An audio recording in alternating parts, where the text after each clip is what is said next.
नमस्कार, आपका स्वागत है। ऐसा माना गया है कि सावन के महीने में सावन सोमवार का व्रत रखकर अगर सावन सोमवार की कथा की जाए तो इससे सभी दुखों का अंत होता है और भोलेनाथ अपने भक्तों की सभी इच्छाएं पूर्ण करते हैं। तो आप भी सावन के हर सोमवार अपने मन में भोलेनाथ का नाम लेकर इस पावन कथा को जरूर करें। भगवान शिव की कृपा आप पर हमेशा बनी रहेगी। सावन सोमवार व्रत कथा। एक बार एक साहूकार भगवान भोलेनाथ का बहुत बड़ा भक्त था। उसके पास बहुत पैसा था लेकिन उसकी कोई संतान नहीं थी। वो हर रोज भोलेनाथ की पूजा अर्चना करता और शिव जी के समक्ष रोज दीपक भी जलाता। साहूकार की केवल यही इच्छा थी कि उसके घर संतान हो। साहूकार की भक्ति देखकर माँ पार्वती ने भोलेनाथ को कहा, आपका ये भक्त दुखी है, आपको इसकी इच्छा पूरी करनी चाहिए। भोलेनाथ ने माँ पार्वती को बताया, इसके पास पुत्र नहीं है और यही इसका दुख है। माँ पार्वती के कहने पर भोलेनाथ ने माँ पार्वती को बताया कि साहूकार के भाग्य में पुत्र योग नहीं है। अगर साहूकार को पुत्र का वरदान मिल भी गया तो उसका पुत्र केवल 12 वर्ष तक ही जीवित रहेगा। साहूकार ये सभी बातें सुन रहा था। साहूकार को ना खुशी हुआ ना गम।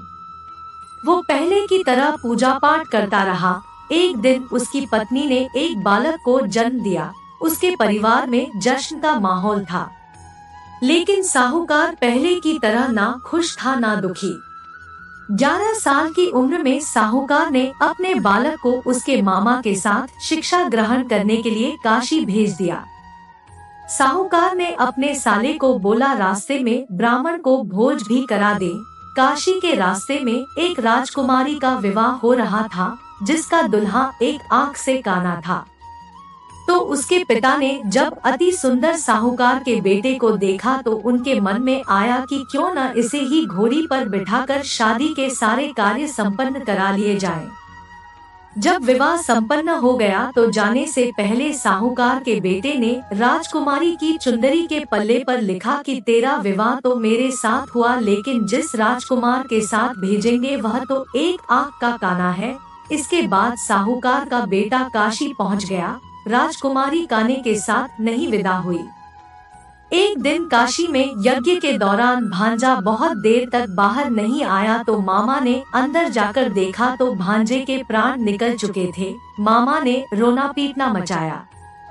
उसी वक्त वहां से शिव पार्वती जा रहे थे तो माता पार्वती ने शिवजी से पूछा, है प्रभु ये कौन रो रहा है? तभी उन्हें पता चलता है कि यह तो भोलेनाथ के आशीर्वाद से जन्मा साहूकार का पुत्र है।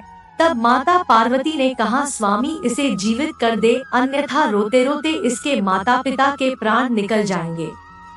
तब भोलेनाथ ने कहा कि हे पार्वती, इसकी आयु इतनी ही थी सो वह भोग चुका है। लेकिन माँ के बार बार कहने पर भोलेनाथ ने उसे जीवित कर दिया।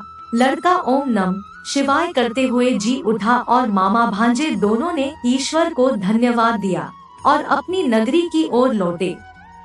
रास्ते में वही नगर पड़ा और राजकुमारी ने उन्हें पहचान लिया। तब राजा ने राजकुमारी को साहूकार के बेटे के साथ बहुत सारे धन धान्य के साथ विदा किया। इसके बाद वो अपने गांव पहुँचे जहां साहूकार अपने बेटे और बहू को देखकर बहुत खुश हुआ। उसी रात साहूकार को स्वप्न में शिवजी ने दर्शन दिया और कहा कि तुम्हारे पूजन से मैं प्रसन्न हुआ। इसी प्रकार जो भी व्यक्ति इस कथा को पढ़ेगा या सुनेगा उसके समस्त दुख दूर हो जाएंगे और मनोवांछित सभी कामनाओं की पूर्ति होगी।